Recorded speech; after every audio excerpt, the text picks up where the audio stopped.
Might and Magic has been around for absolutely ages. It started off as a party-based role-playing game, evolved into turn-based strategy, dabbled in first-person action, and now it's in the form of a puzzle game with Might and Magic Clash of Heroes on DS.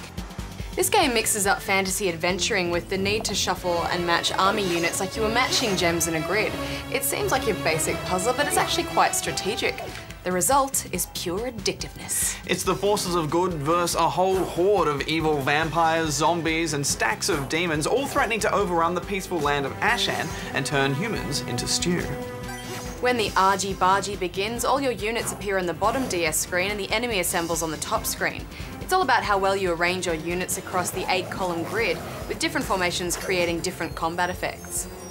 This game is turn-based, and while it's great having the time to ponder your next move, and it suits this type of game, for some reason you have to wait for the AI to do it as well, and it takes ages to select its unit and drop it. Hurry up, you stupid machine, I want my turn. I take offence at that. Yeah, there's no option to speed up the AI, so you're going to be doing a bit of thumb twiddling. Of course, this is going to happen as well if you're battling a friend in multiplayer, but at least you can kick them in the shins to hurry them up.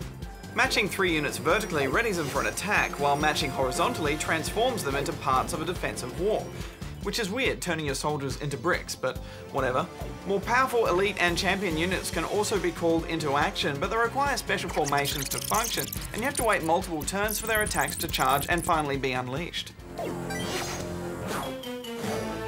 There's always that trade-off in setting up attack formations, choosing to play defensively or setting things up for a long-term strategic play, which can make for some really nail-biting decisions.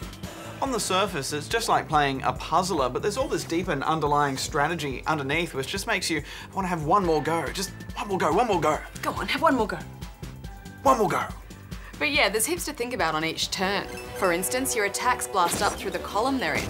So the more enemy troops in that column, the less damage you'll do, if you even manage to get past them in the first place. There are some completely optional side quests and also some tricky challenge missions where you have to eradicate every enemy off the top screen in one turn.